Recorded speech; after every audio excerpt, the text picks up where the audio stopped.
Hola y bienvenidos a la World Wonders Podcast, episodio 32. Hoy vamos a hablar de Perú. I'm Amanda. Soy Ryan. And we're your hosts. I think this is also episode 33. Oh, qué interesante. Today we're going to be talking about Arequipa and the Colca Canyon in Peru, i.e. Ryan's Spanish. Sí. Claro. Are you going to continue in Spanish? Voy a hablar en español todo el episode. Yeah, so we're talking about Arequipa and the Colca Canyon in English. Or in Espanol. Yeah. So Arequipa, Colca Canyon are both firmly on the Peruvian Gringo Trail. What's the Peruvian Gringo Trail? Yes, for those of you who don't know what a gringo trail is, gringo is a Spanish, Latin American word that's used to describe rich white people who travel South America. Or like just foreigners. Yeah, it's kind of been adopted. Like backpackers get it. They're like, oh, gringo, like pretty gringa, that type of thing. So the gringo trail is sort of a path that goes all the way through South America, and it's kind of the major stops for backpackers or tourists along the way. But there's like, you'd have like the individual country would have their own gringo trail, and that's just like the route backpackers generally take. Yeah, definitely. It's just kind of, I guess, like the beaten path per se is the gringo trail. So, for example, we took like through Peru a pretty gringo-y trail, which would be like La Paz to Puno.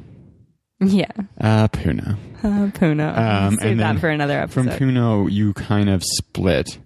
Some people go to Arequipa, and other people go to Cusco. I think it's more common to go to Cusco. But the general loop through Peru is Cusco, Arequipa, Nazca, maybe stop, maybe don't, Huacachina, Lima. Yeah, for sure. That's definitely like the Peruvian gringo trail per se. So we kind of, we were on and off the gringo trail throughout South America, but we really got on the gringo trail getting into Bolivia. We followed it. We pretty much followed what is known as the gringo trail all through Bolivia. And then getting into Peru, we did Puno, Cusco, Machu Picchu, and then onwards to Arequipa. Yeah. Well, I think it seems like the more sketchy the country, maybe the more there is like that gringo trail. Yeah, I completely agree with that. Like the more, I guess, developing it is, the more dangers or hazards there are as a foreigner or a tourist, the more there's common places to go because those places cater more to backpackers or tourists or foreigners. Yeah, and if you pour water into something and it doesn't have an exit, you maybe get like one path of water, and then as more water starts to come, it breaks off into some separate paths and stuff. So you have like Uyuni, Potosi, Sucre, La Paz, with a stopover in Rurrenabaque, over to Puno, down to Cusco, Arequipa. Anyways. So there's a few different ways that you can kind of travel through Peru. There is something called Peru Hop, which is a hop-on, hop-off bus. And it works sort of the same way as like a Kiwi experience in New Zealand. Or... It seems like there's less route options. And it's like Lima to Cusco, isn't it? What's the one we took in New Zealand? Oh, Stray Bus. Yeah, so it's basically like one sort of route, and you can kind of choose a few different stops, and then you book online how long you're going to stay there. I think most people just kind of do like the general path that's made out for you. So that's an option we definitely thought about. But the other thing that you can do is you can just take your own buses. And Cruz del Sur is a super awesome bus company in Peru. Yeah, the nicest buses in South America for sure. Easily. We did a couple like Cama Suite ones where you get the gigantic seats that actually fold all the way back, and Cruz del Sur I don't think had Cam Suite, did it? No, I don't think they did. They just had like Cama, which is just, it's like pretty much a bed. Where your feet are just doesn't go up all the way like into a complete bed. Yeah, and they've got nice seats, there's like TVs. You have to watch like a atrociously long safety announcement on the board the bus, which is just ridiculous. It's kind of like being in Canada or the US and taking a flight. Yeah. Like Air Canada or WestJet. Just it's cool. 10 minutes. I don't know, I guess it's cool or not. But so like, because the bus industry down there, you have different bus companies have different bus stations and then their own like security procedures. So Cruz del Sur, they like videotape everyone on the bus and like check your bags before you go on there. So they're really implementing their own security measures. Yeah, and that's super un-Peru, I guess. Like, I guess I shouldn't say that's super un-Peru since they do that in Peru.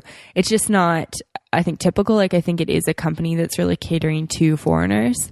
Mm-hmm. And like the needs of foreigners or the wants of foreigners to feel comfortable in the country. And to hire income Peruvians. Yeah. But a lot of foreigners on the buses. Yeah, for sure. Peru Hop sounded pretty cool. We definitely met people in hostels who had done it or who were doing it. And it sounded really interesting. I think one thing for us is we don't really like being rushed or restricted with timing. Like we always like to have that option of, oh, this place is cool. Like maybe we'll stay another night. Which you do have on Peru Hop, except it's not every day you can leave. So it's like maybe if you don't want to stay, you can't stay 2 days. You have to stay either 1 or 3. Yeah. Also, the price is a bit different. Less flexibility in the times you can go. So we wanted to go to Nazca to do a flight there, which didn't seem...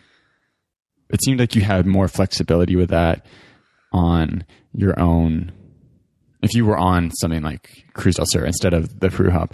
The cool thing about doing a hop on hop off bus is it gives you an opportunity to really get to know some other travelers because you're going to be with people for like 4 or 5 days, maybe even longer. Yeah, for sure. Like you can definitely meet people, get to know people on a deeper level. Like you kind of get to pass that like, oh, where are you from? Where have you been? Where are you going? How long are you traveling for? Like those generic travel questions that come up time and time again when you meet new people in a hostel. You can kind of dig into more like, oh, what drove you to come to South America? What did you leave back home? You know, that sort of thing. But yeah, so if you were on a longer trip and coming into Peru and you've been really independent, maybe something like a hop on hop off bus tour in Peru would be nice for you to kind of connect with some more people, because I think that was the only one we saw. I think there's some in Brazil too. Yeah, there's a company called Green Toad that kind of goes, you can do Green Toad tours I think through most of South America. It is a bit more expensive though, for sure. I looked into it when we were planning our Salt Flats tour in Bolivia, and it was going to cost us probably, I think it was like 4 times as much. Like it was a significant price increase to take this special tour as opposed to just kind of winging it when we got there. Yeah. So anyways, Arequipa. What did you think about Arequipa? Well, so the thing about Arequipa, or from my perspective, I didn't do a ton of planning as we've kind of talked about, but the Colca Canyon is this like must-do activity, it seems like, in Peru. And so Arequipa is the place you go to leave for the Colca Canyon tour. There's also quite a bunch of other stuff, lots of other stuff to do there. Yeah, for sure. I mean, when you get into Arequipa, you're greeted by a massive volcano that's just kind of, it's a cone volcano. I think it's a cone volcano. Yeah. I mean, it's that traditional, like if a kid was drawing a picture of a volcano, it looks like how they would draw it, if that makes sense. And you can actually hike up to it. It's called Misty.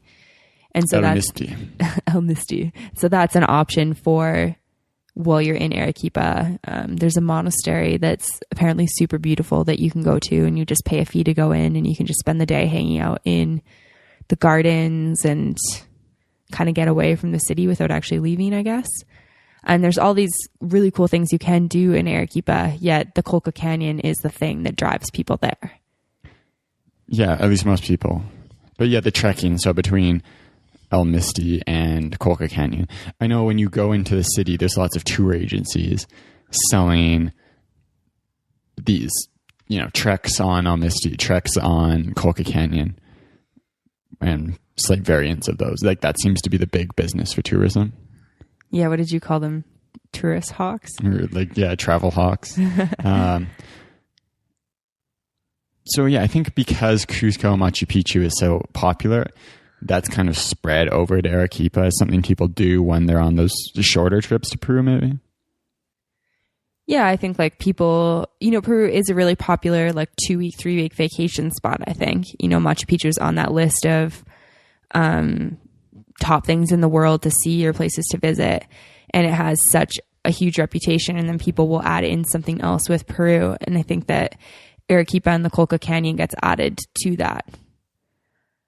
And we'd heard, when did we hear about the Colca Canyon? I guess probably in Cusco, like, oh, you have to go to Arequipa, you have to go to the Colca Canyon. I don't actually know, though. Not that many people were telling us you have to do it. People were kind of like, everyone who told us was like, oh, I did the 2-day, 1-night one. It wasn't great. You should do the 3-day one. And people were like, oh, I did the 3-day one. It wasn't great. Maybe you should do the 2-day one.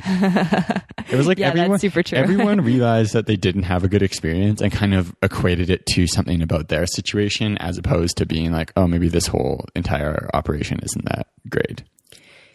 Yeah. So it's kind of interesting. We get to Arequipa and we didn't really do much while we were there.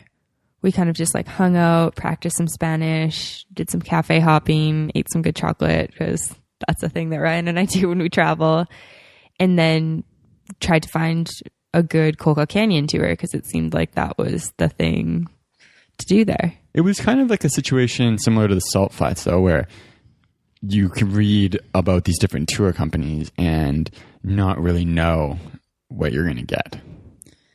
Yeah, you read, there's good and bad reviews about almost every company. So it makes it really difficult to kind of decipher. And how we made a decision was based on our hostel. So we stayed at a place called La Posada de Caraca, in sort of just outside of the main square in Arequipa. And the guy there, his name's Jose. He's pretty cool dude, I'd say. He's running a good business there, and he recommended a company called Suiza Peru to us. And we'd read about it online before. Yeah, so he recommended Suiza Peru. I think we read about it after he told us, or maybe before. We went and checked it out again, went into the office. It all seemed pretty legitimate. So we decided to book through them. Good or bad decision? So what happened was we booked through them. Because we had like specifically chose them. It was a slightly more expensive tour. And then we get picked up on the day we're going. They all leave super early in the morning for reasons that aren't extremely apparent because you end up wasting the entire afternoon. But you go to this, what's it called? Like Cruz del Condor? Yeah, it's like a condor lookout. And for those of you who don't know what a condor is, it's gigantic bird, a massive bird. And condors are interesting because they only live in areas where they can, like kind of canyony areas where they can catch the wind. And super high elevation. Yeah, wind drift. So they actually don't like to fly. They will just like dive off of a cliff and ride the wind. Like they don't flap their wings. Yeah, they kind of seem kind of dumb when they flap their wings. Dumb, but like at the same time smart. They're conserving so much energy. No. But like, yeah, they look very majestic when they're gliding. But once they start flapping, it kind of seems like someone who doesn't know how to swim in water. Yeah, that's a good analogy, I guess. Somebody who's just like... It seems like they're spending so much effort for so little return. Lift, yeah. So yeah, I guess you go to watch these birds, and then you hike the canyon, and then you sit around at this place where there's nothing for you to do for hours. But is anybody getting Ryan's drift as to whether or not he liked this? Because I feel like his tone of voice is super apparent.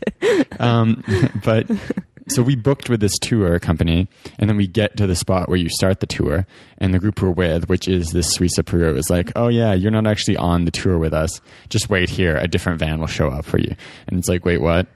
I was like, so who are we waiting for? Can you give us like the name? Yeah. So that kind of started the whole experience with this bit of like feeling like you've been victimized, or at least I had this feeling. It was hard for me to shake off this feeling that like I'm getting kind of screwed over.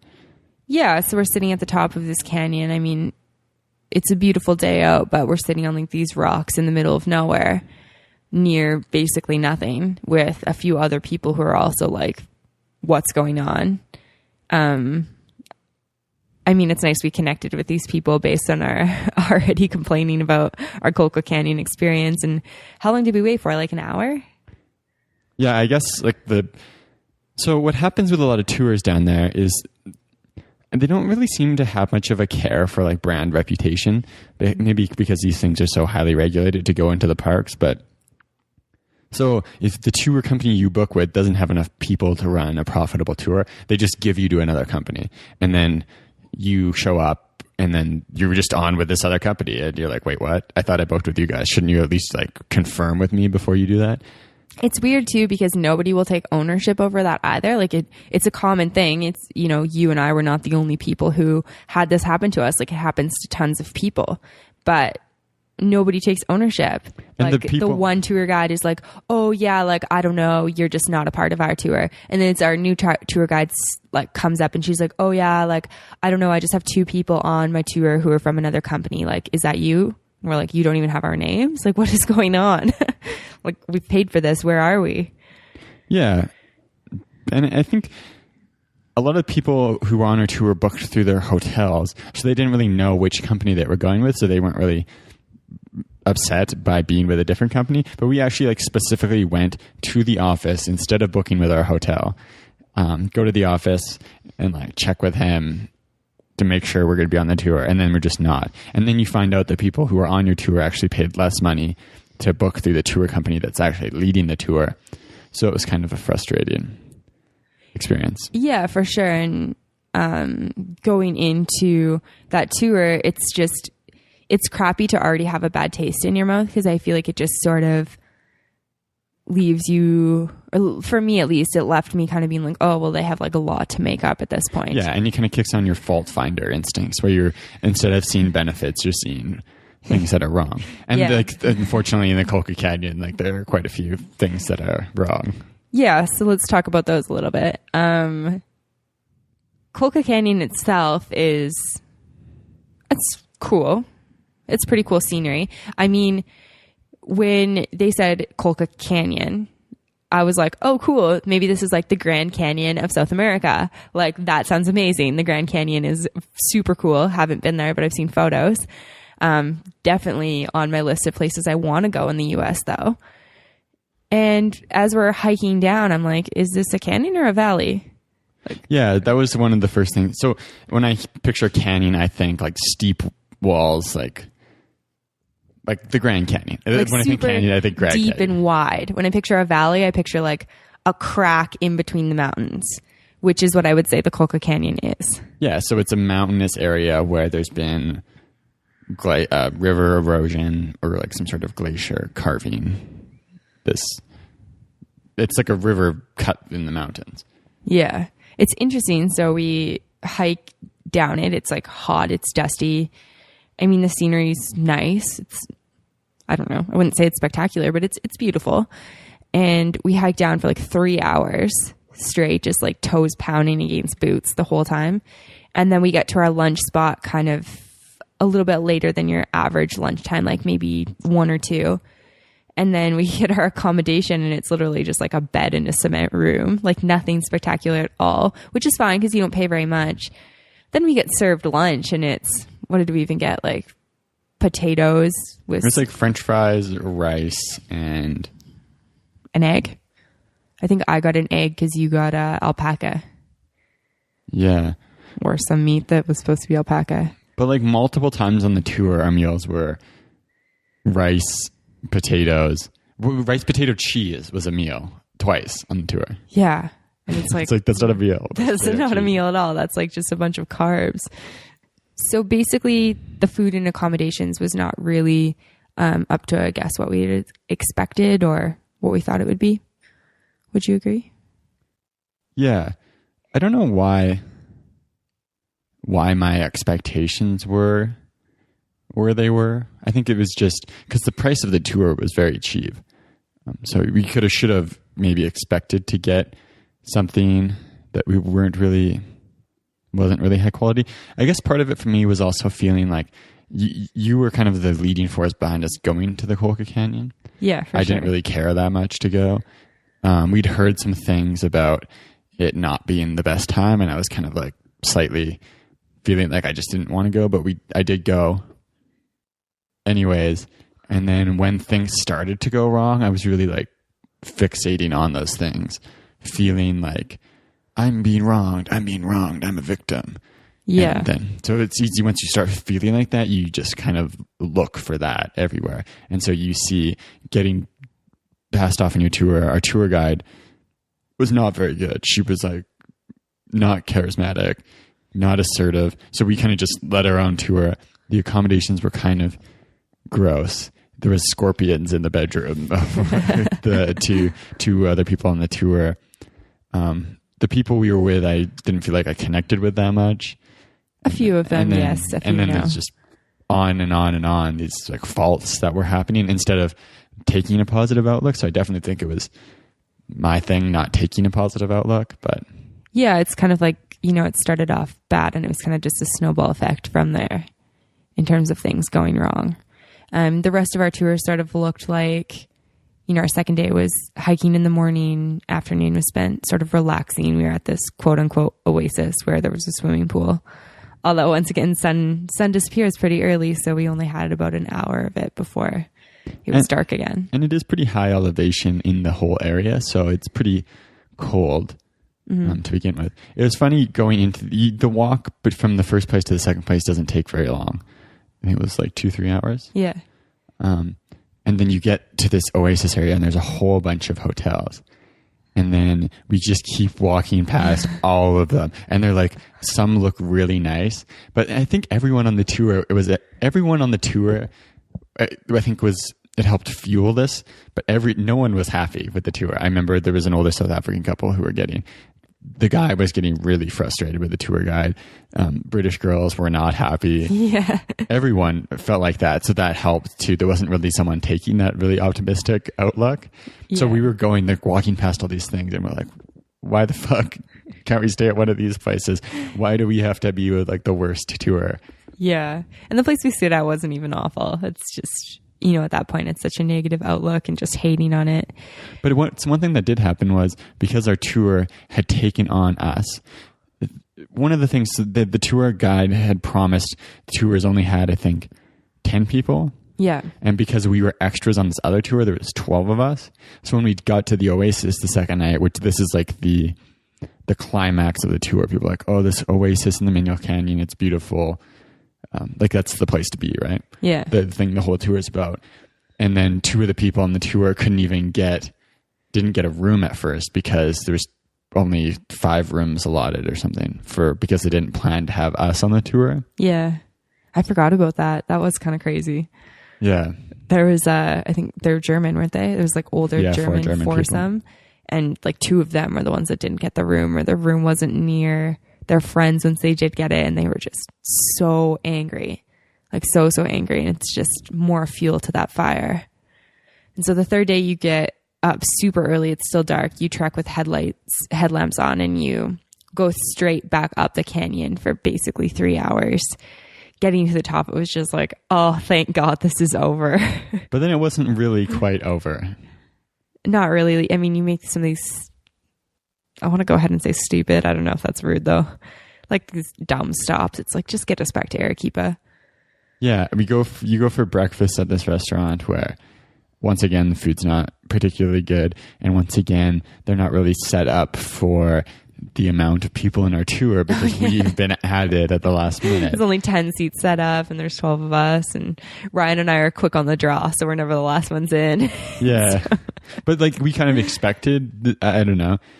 I get this kind of on tours a lot of time. It's like this instinct to like make sure I get what's mine. Like I got to be first in line to make sure I get this.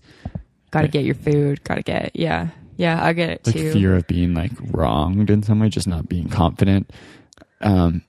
But so, yeah, we got our room, even though we were the 2 extra people. We got all the seats at the table.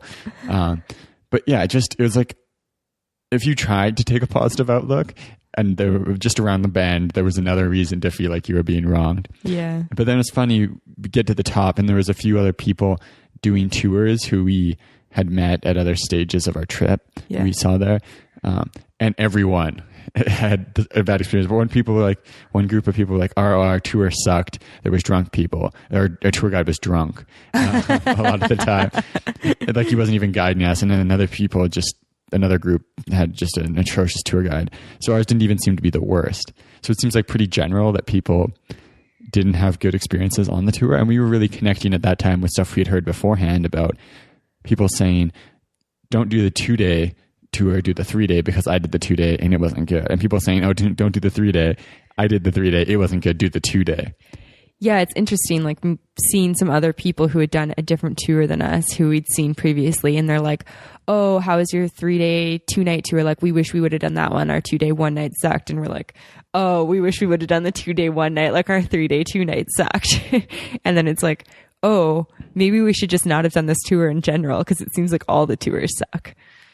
Yeah. So you leave this small town at the end of the tour.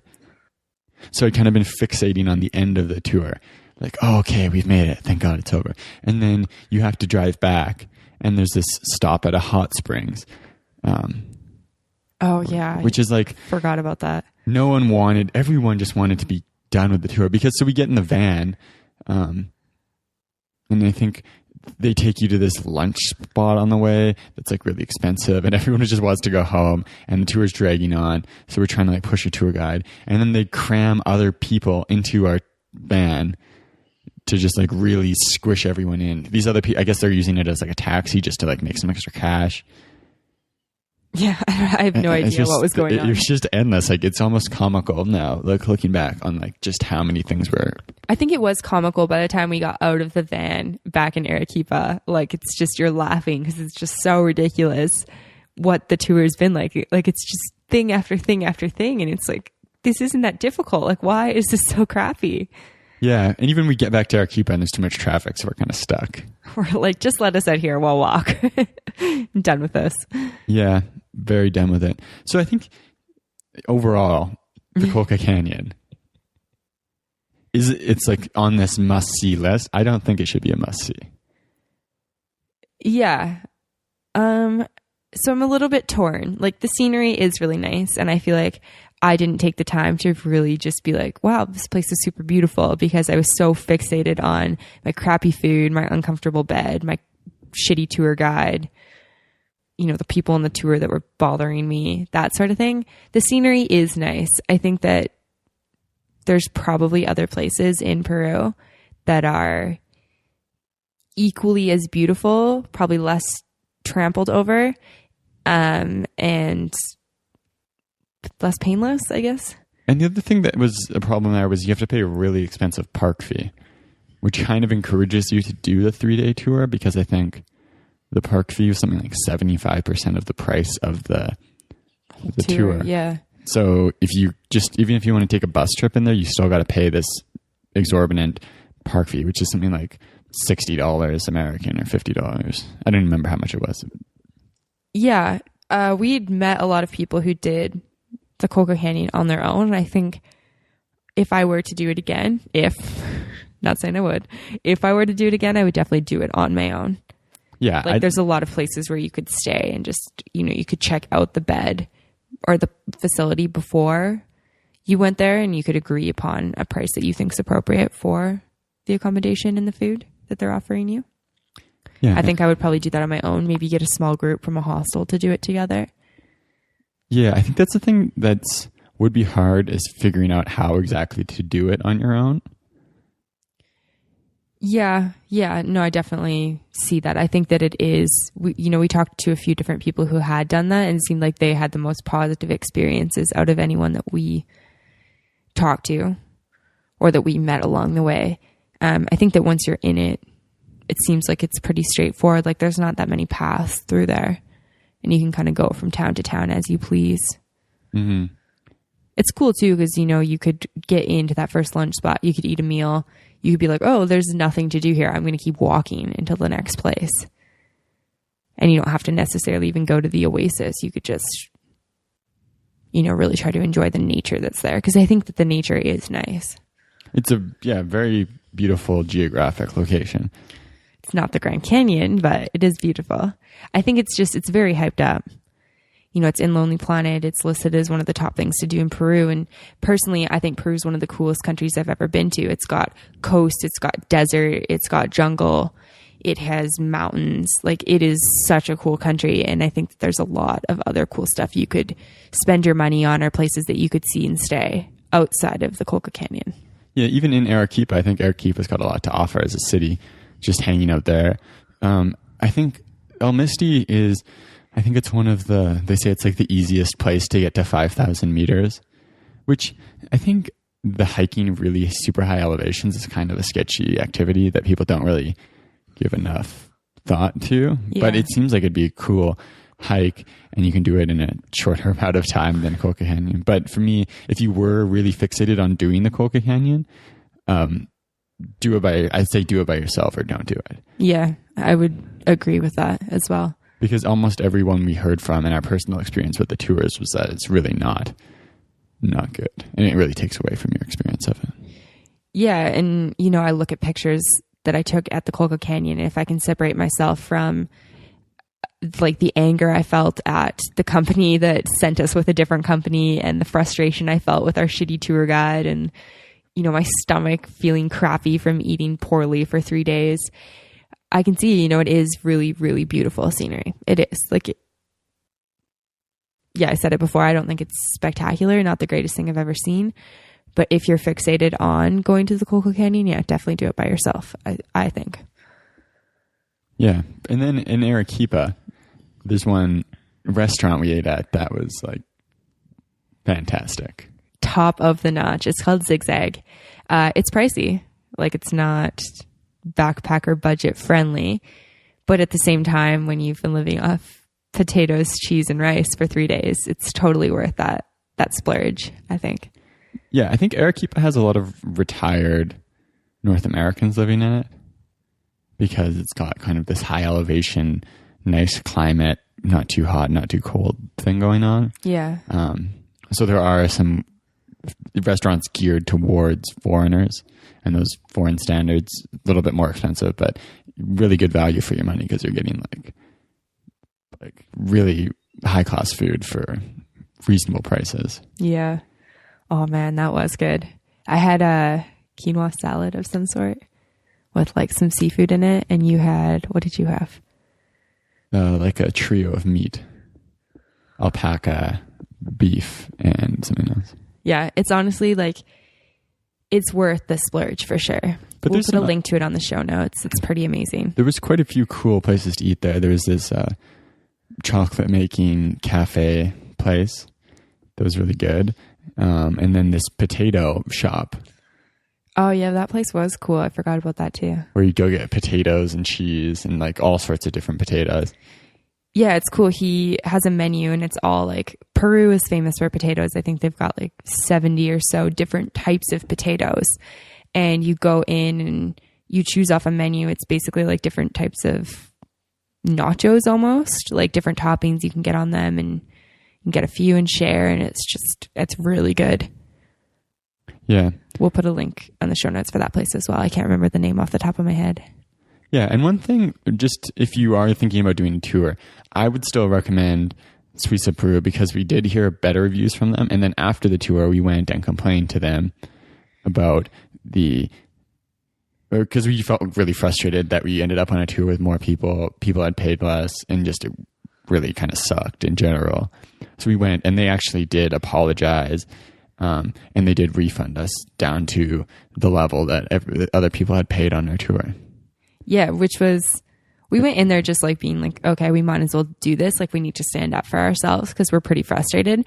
Not really having much expectation for getting anywhere other than like the personal satisfaction of being assertive. And just airing your frustrations to the people who caused your frustration, instead of taking it out on people and other things that don't really deserve them. Yeah, exactly. And we were pleasantly surprised by the way that they handled it. And, they were super professional, and they did, like Ryan said, they did apologize, and they did give us some money back. And because of that, I would recommend them as well.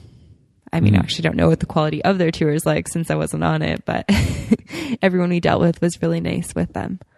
Mm-hmm. All right. All right. Well, send us an email at theworldwanderspodcast@gmail.com or check out the show notes at www.theworldwanders.com. Shoot us an email if you have any thoughts, feelings, opinions on the Colca Canyon, loved it or hated it. Or just questions. Yeah, or questions. Or if you're planning a trip to Peru and you want some more information, shoot us an email. Thanks for listening. Bye.